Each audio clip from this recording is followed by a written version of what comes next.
You're right, they're gorgeous. It's me, Matt Lees, and this is a game called The Swindle, which is a steampunk cybercrime caper. And I know this because it says these things at the top of the screen.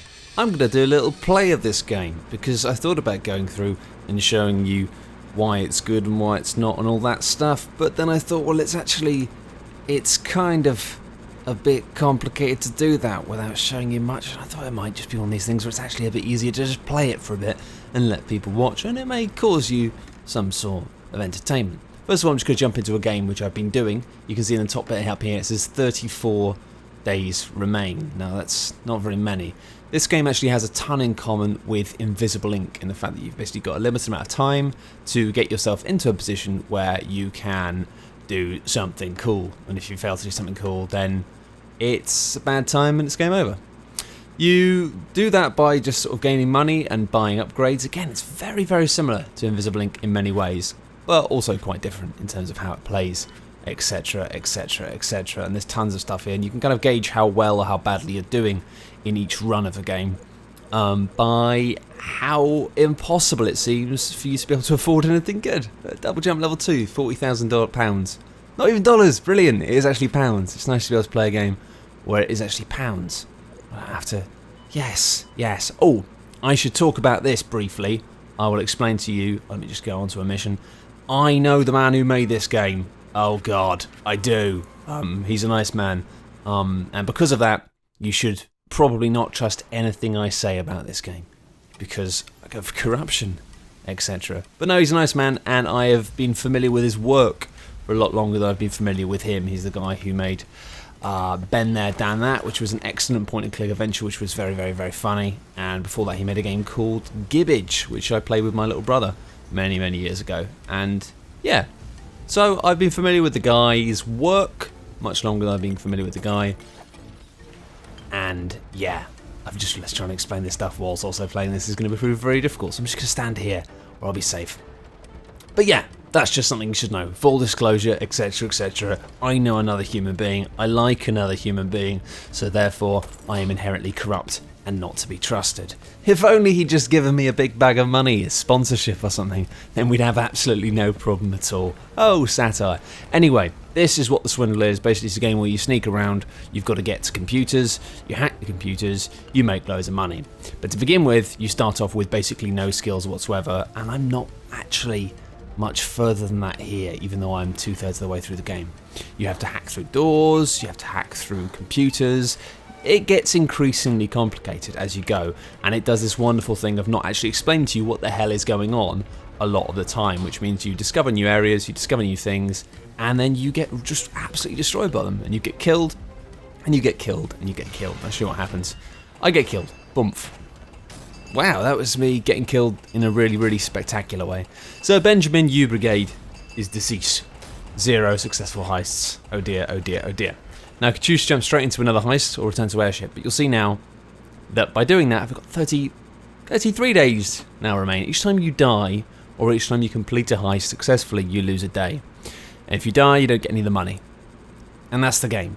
It's basically a case of trying to grab as much stuff as you possibly can, whilst also minimising the risk of your character dying, because if you die, you don't get anything, and that is bad. But it's actually pretty clever. There's a lot of stuff going on in terms of the unlock system, which I'll get to as we go on, and also just in terms of the way this works. It's quite a simple system to begin with. 100 days, make money, get yourself in a position for the swindle, which is stealing a piece of AI or something, because it's going to stop robberies in the future. I don't know.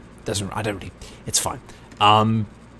And yeah, a lot of the way it's all tied together, a lot of the risk-reward mechanics in it are quite clever, and there's lots of different counterbalancing things going on. Anyway, so without further ado, what I'm going to do is I'm going to return to the title screen, and I'm going to start a brand new game. I know, I'm losing my current progress. So yeah. Yes, the current Swindle's progress will be lost. It's funny though, each game of this doesn't seem to last that long. And there is an element of it which is a bit strange in the fact that, unlike most roguelikes, because this is a roguelike obviously, unlike most roguelikes, the way it tends to work is that you get to a point where you just can't win. You've messed it up, you haven't done well enough, you're dead. And that's the point at which the game kills you. That's the point at which you will hit a point where you haven't managed to keep up with the curve, and the curve will fuck you, for want of a better word. Whereas in this, it's not kind of how it happens. It means that you can be getting behind, but then have one really good heist and pull it back. But you can also have kind of, 10 days in a row where you die every day without anything. But it's up to you when you call it a day. It's up to you when you go, no, I can't do it, and you decide to start again. And that's kind of strange. It took me a while to get my head around that, and at first I didn't like it because you kind of get this weird sense of pointlessness of like, should I continue with this run? Should I start again? And as a perfectionist, it kind of made me keep restarting all the time in the hope of having a kind of better, perfect run to begin with. But it's interesting. It is interesting, and it's definitely mechanically a lot more interesting than it first appears to be on the surface. Anyway, I'll jump into the slums, which is the first area of the game. 100 days remaining.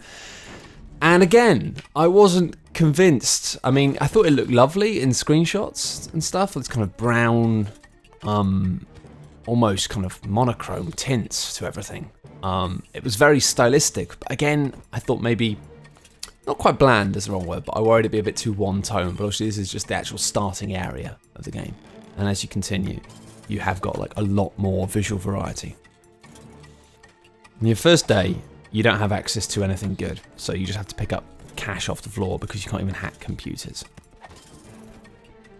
And the way the game controls, again, took me a little bit of time to get used to. The jumping felt strangely imprecise at first, and it kind of is to a degree, but it works well enough, and actually you start to realise that one of the tricks in this is upgrading your jump so you can have extra jumps. So it's kind of fuzzy, but then it means you can make the fuzz work for you by just maxing that out if you choose to upgrade that. So I can't even hack computers, which frankly sucks, because that's how you get all of your money. And at first when I started playing this game, I didn't really get on with it, if I'm being honest, because it seemed incredibly difficult and the haul of money you get seems just incredibly low. So yeah, I was looking at all of these upgrades that cost thousands and thousands and thousands, and I was like, getting 48 bits of cash and then dying. Now here's the thing. The other thing about this game is it's procedurally generated, and that means it's often not fair. So this guy down here is a really interesting case of that, and the fact that he is basically on his left-right patrol thing on that tiny ledge, and that means that he's risky. Now I could jump down there and bosh him in the head, but there's a chance that he'd see me, and if he sees me, the alarm goes off and everything goes a bit mad, and the police will come, and that will be bad.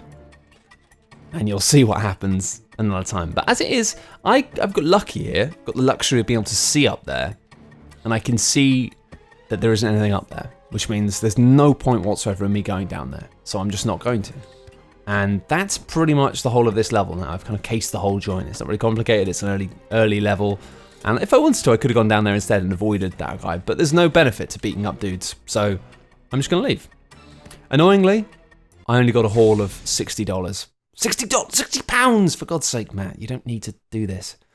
So I only got 3% of the cash in the level, and £60 is not enough to buy the upgrade I need, which is the hacking upgrade, which means I have to jump straight in to another heist. Which already is not good, because it's like 2 days of 100 used, and I've got nothing. And again, that's one of the interesting things about the fact that it is procedurally generated. It means that sometimes it's just not fair, but sometimes it delivers levels to you which are just amazing. Like you walk in and there's 2 computers hacked straight away, and you basically don't have to have any risk whatsoever, and you leave with loads of money, which is great.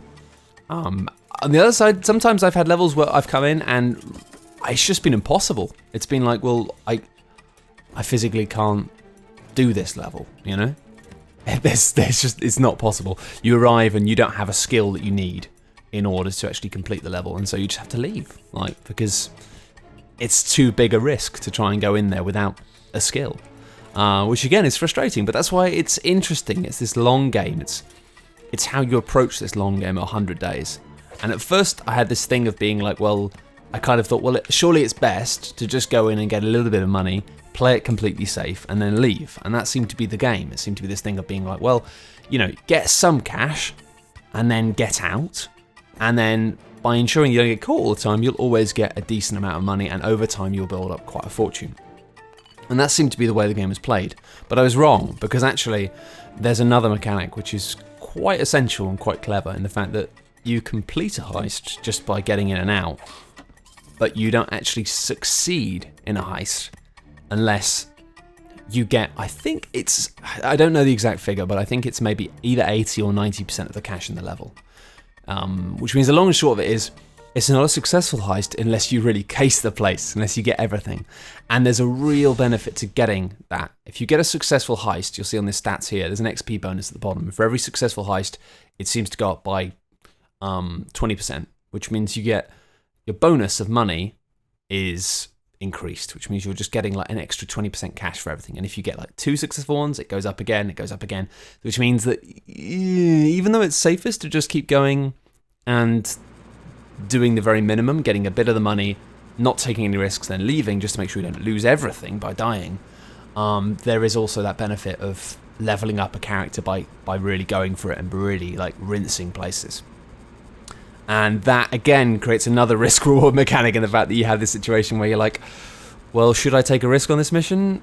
Because this character has already been leveled up a bit, which means they already get more money, and so it makes that character then becomes worth more, and if you get them killed, then you lose that bonus. So it's interesting, it's kind of incremental risk, and you start to understand as you play a bit more that these massive, expensive upgrades, and there's so many of them, it's not like, you know, you're going to get to the end of the game and you'll have all these upgrades by any means. It's clearly like a lot of different things to play around with and choose a style.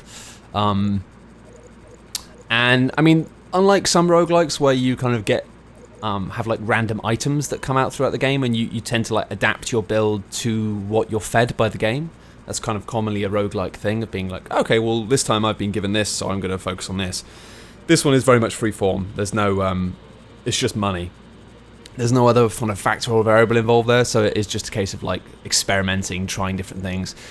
And then finally, the final piece in this puzzle of how this game kind of functions is it's kind of reminds me in some regards of a board game, in the way that you have to actually, to get to the next level in the game, you have to actually spend money. So by the end of the 100 days, you need to be here. You need to be access to the police district, which allows you to attempt to steal the Devil's Basilisk, which is how the game ends. So to actually complete the game, you need to have security clearance level 5 by the time you get to level to the 100th day. And that costs £400,000, which is an incredible amount of money that I'm nowhere near to. And this is another reason why I'm doing a little let's play of this rather than actually reviewing it or, you know, telling you what it's like in detail, is because it's going to take me a long time to get good enough at this game to even see a large amount of what the game has in it. And it also has a nice knack of surprising you as you go through the levels with new things and new enemies and new systems. So, I mean, if you kind of are interested in playing this game, then maybe I'd advise like watching a bit of this, but as soon as I start to get a bit further ahead, you might want to actually think, actually, no, I'm going to stop watching this, I'm going to go and discover it for myself. And I kind of recommend doing that because it doesn't explain things to you terribly well, in a good way, in the way it kind of, when you turn up and discover new things, it's like, well, you're going to work out what this is for yourself, and it's probably going to get you killed. But also, it was frustrating at first because of that. It is also very satisfying to feel yourself getting better at the game by learning how things function in quite subtle ways. But yeah, so it's kind of got a similarity to like XCOM in a way of having a game that will escalate throughout as you go on, and it escalates naturally. The general kind of difficulty of the game does tend to get a bit harder as you go, I think, and I haven't worked out exactly how that functions, but you've got that kind of gradual escalation of difficulty of jobs, but then also the fact that you have this control over the difficulty in terms of you choosing when you want to invest money to get to the next difficulty level. And again, I guess that reminds me of board game mechanics, because that's quite a common thing sometimes in board games, of choosing when to invest part of your funds in order to then get more out of it, because that's how it works. The levels are harder, but then you get more money. So it's choosing when to make that step up to the next difficulty. So I like that. It gives you a control over your own difficulty curve, which is something which you know, other games similar don't really give you as much access to. So again, it's kind of like an interesting thing in the fact that it's got quite a unique art style as a game, but also for a procedurally generated roguelike, which unfortunately seems to share a lot in common with other games that are out at the moment, just by probably just, you know, zeitgeist or whatever, it does actually have a lot of interesting stuff going on for it, but it's the kind of subtle stuff that I like. It's like interesting little details. And yeah, so it's a game that was interest of me, and I kind of wanted to show you a bit of it and explain that to you because I thought that was interesting. Anyway, now I've pretty much explained everything you need to know. Let's just go for it.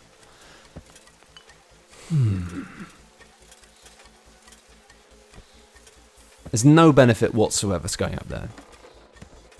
And again, I like that. Another thing I quite liked, which I haven't actually got it yet, but at first I instinctively found myself trying to do the kind of holding down or holding up to try and look up and down the level to gain information about what's ahead, and I couldn't do that. And it turns out the reason I couldn't do that is because that is a feature. That is something you have to buy from the shop if you want it. And I kind of like that idea because it's such a useful thing to be able to do. It's unbelievably useful. Because as I've said, because it is procedurally generated, it doesn't do that kind of video game thing of being like, oh, if you get past all these guards, there'll be some good treasure at the end. It's like, there might not be. There might be something amazing there, but there might not. And by the same merit, there are upgrades you can get which will show you what's in the level. So it will allow you to know that you've definitely got all of the money in the level rather than just being kind of assuming it and leaving.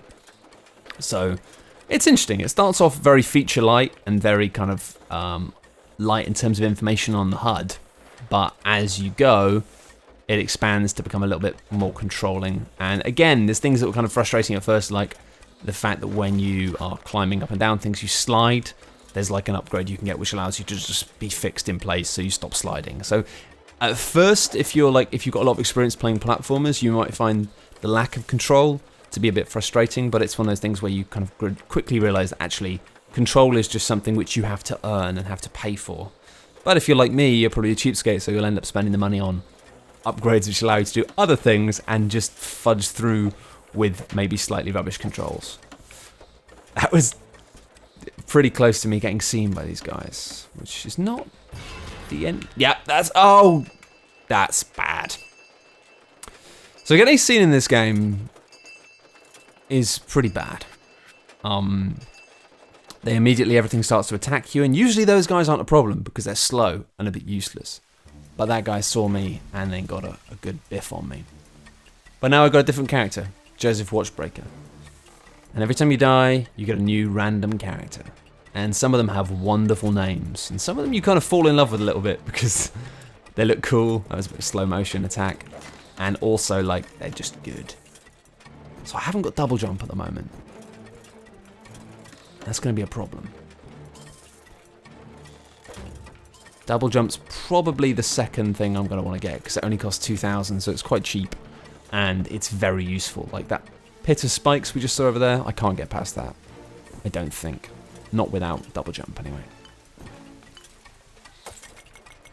And the other thing you'll see when next time I get seen but don't get immediately boshed on the head on these chaps is the way the alarm system works.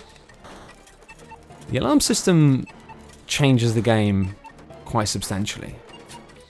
So that's me hacking a computer there, and as you see, it's like a kind of little classic video game entry thing.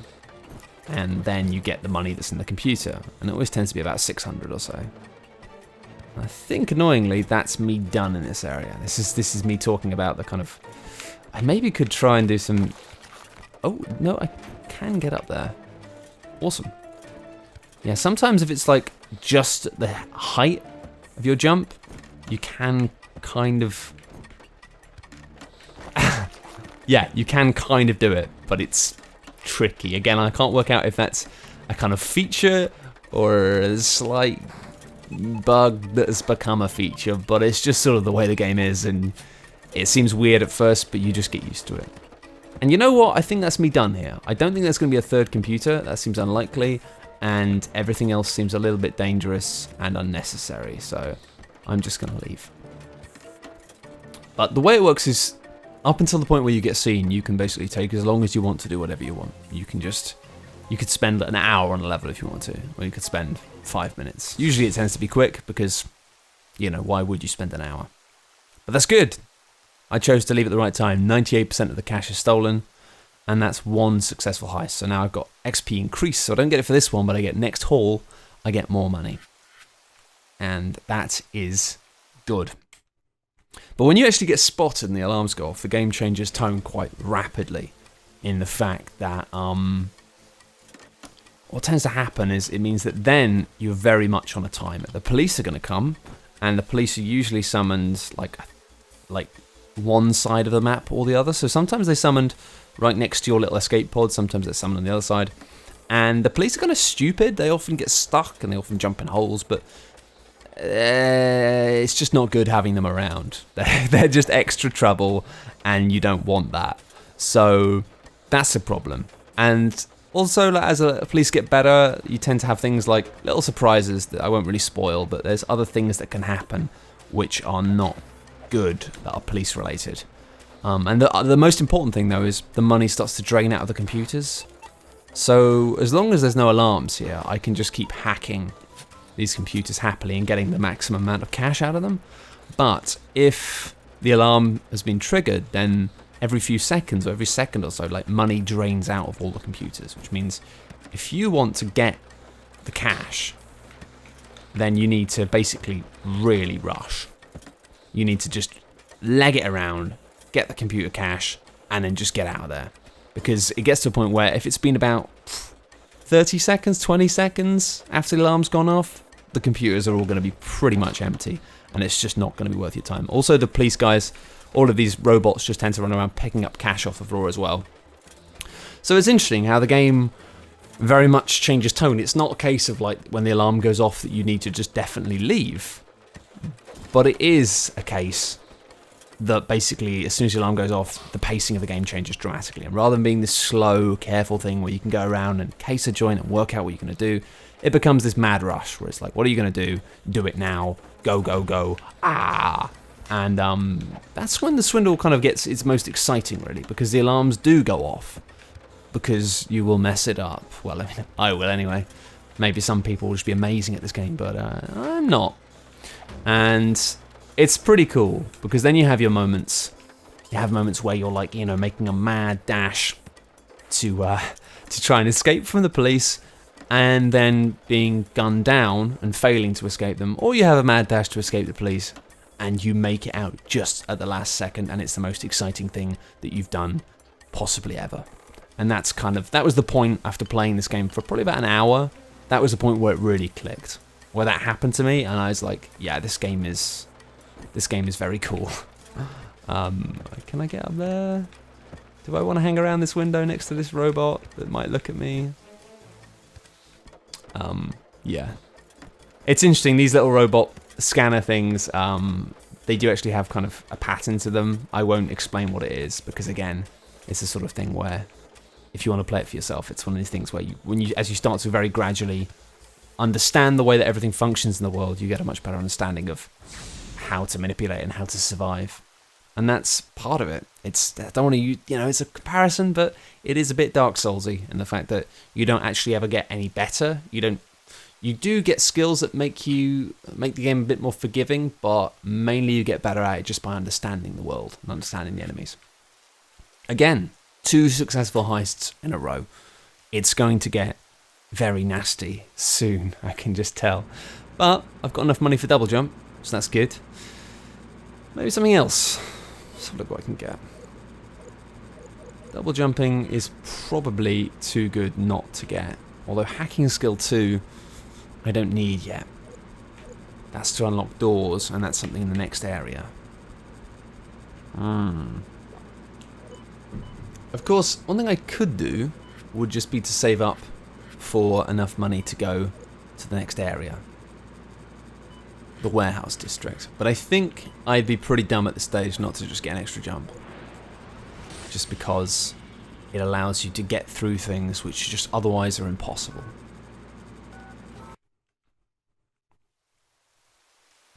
The other vital upgrade, which I'll need to get soonish, are bombs. And bombs basically allow you to circumvent the unfairness of the kind of roguelike system. Because they allow it, basically, Spelunky style, you can just blow up walls. And that's cool, obviously, but it means that sometimes you get levels which are just unfair because you can't get to some of the rooms. Whereas if you've got bombs, you can. You can get to those rooms now, you know. You might have trouble getting back sometimes, and that's another issue. You can actually get stuck in this game. You can get yourself into a position where you can't actually get the operative back out again, in which case the only thing you can do is press start and terminate employee, which is pretty heartbreaking. But again, it's a Spelunky style mistake that once you've made it once you've jumped off a ledge that you then can't get back to, you are very cautious about doing that again, and you start to kind of appropriate that into your mind as being just one of the many things you need to be thinking about. So that's kind of fine. Oh, no.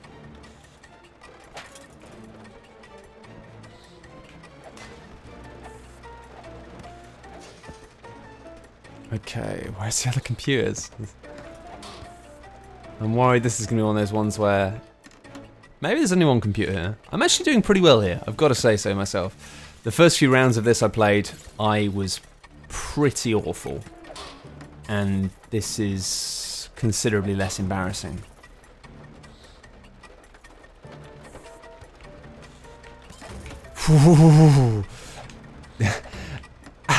I think I really like, which is kind of a skill thing,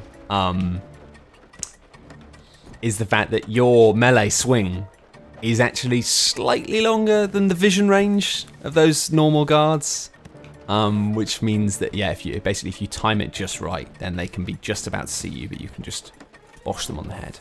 Now the question I've got here is whether or not there is anything worthwhile down here.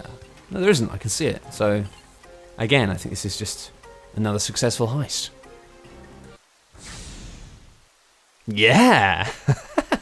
This is nice. I've never had this many successful heists in a row. So I'm happy with that. Let's go again, let's go again.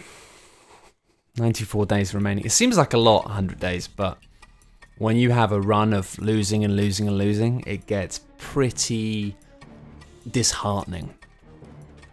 Especially because often, as I say, like, you know, you've already seen, and just in this small amount of time, it does get harder. We've got new types of robots already, you know, got those wheelie guys with better range, and when they spot you, they're a lot more dangerous.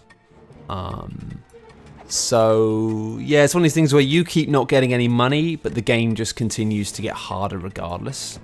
And I don't really know if that's something which is purposefully like balanced at all. It may well like give you a break after a little while, but I don't know. It's funny. It's strangely, as I said at the start, I had a initial confused reaction to the fact that it's a roguelike game which doesn't kill you and you have to choose to give up yourself. But once you get used to that, there is something kind of strangely grown up about that.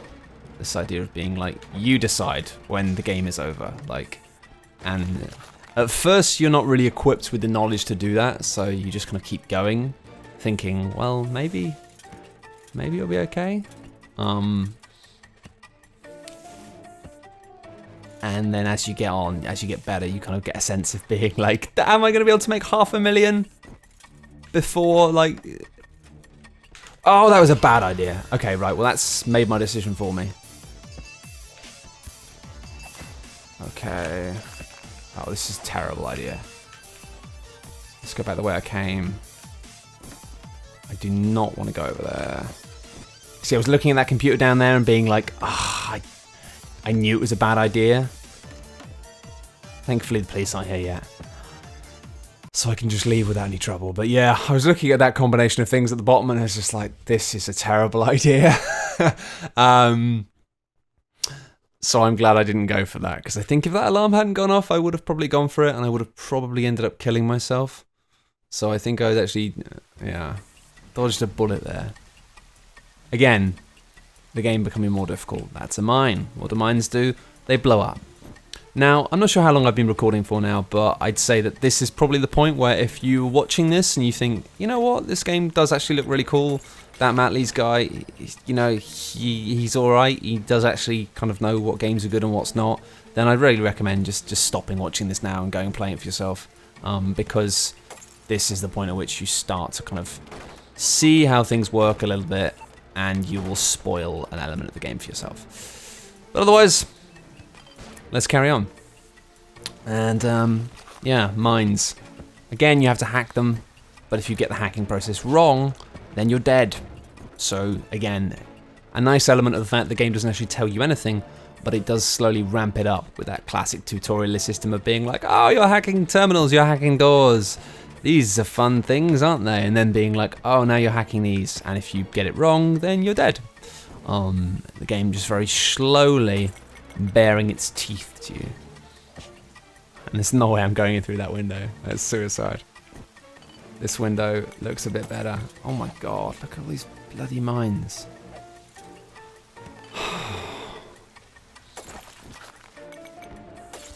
Okay. Take what I can get.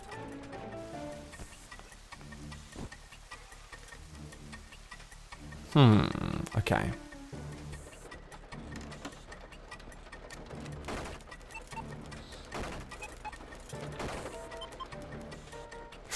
I'm also really fond of the way when you're hacking, the camera very slowly zooms in and then very slowly zooms out afterwards, which is interesting because actually I've been playing around with like trying my hand at a bit of basic game dev myself, just because it's interesting. It's like a little hobby of mine, and that's something which, let's see if this works. That's something which I've been toying with as well. Ah, oh, so close. I almost got both of them.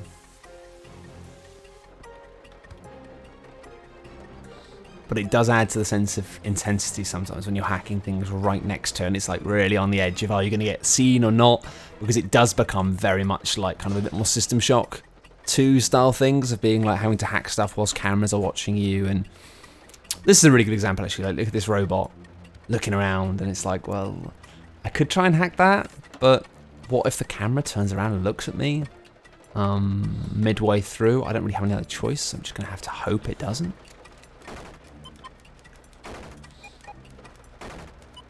But it did make my heart go a little bit, regardless.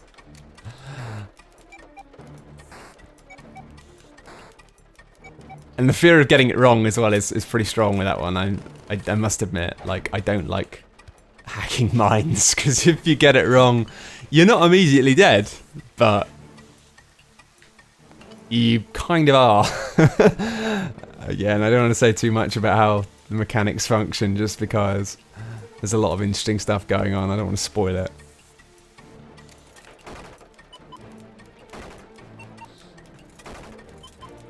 Okay. Ah, this is bad.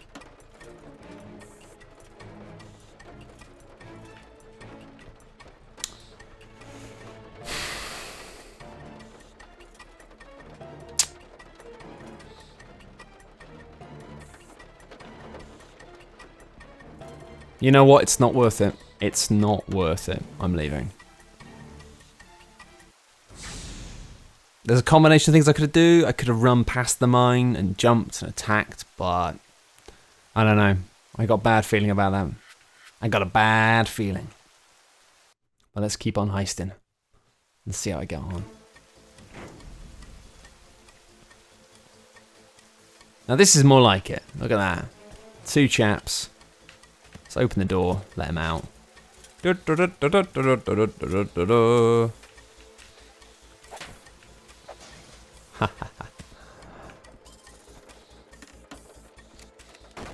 Oh shit! No!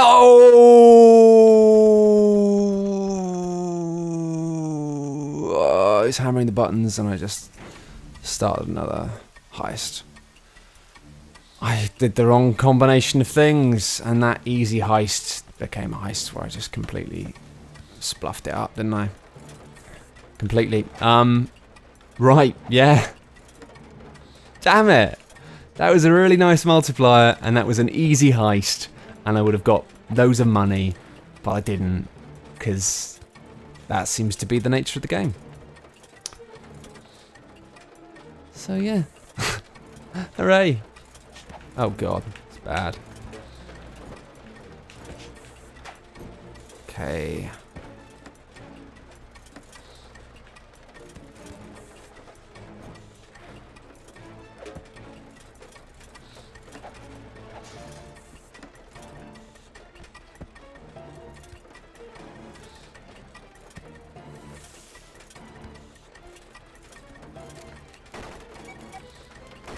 Oh shit!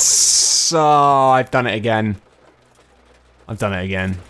Shouldn't be that hard, you know? It's very easy to combine to do the things. It shouldn't be that hard. And yet, I'm rubbish at it. But at least I've got a new character with a fantastic hat.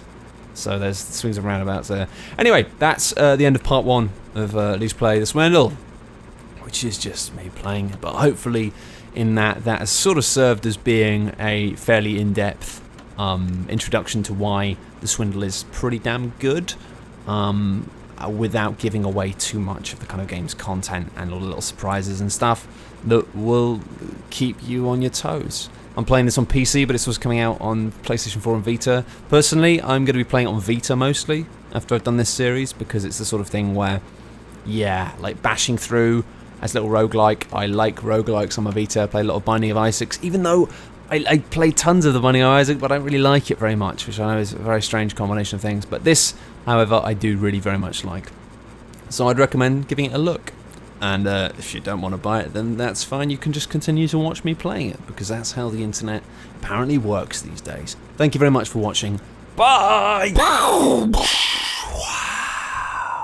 If you've enjoyed this video and you'd like more people to naturally stumble across it on the internet, then clicking the like and subscribe button magically makes that happen. Also, if you really, really like my stuff, then you might consider funding my work on Patreon, because otherwise it wouldn't happen. Thanks very much. Bye!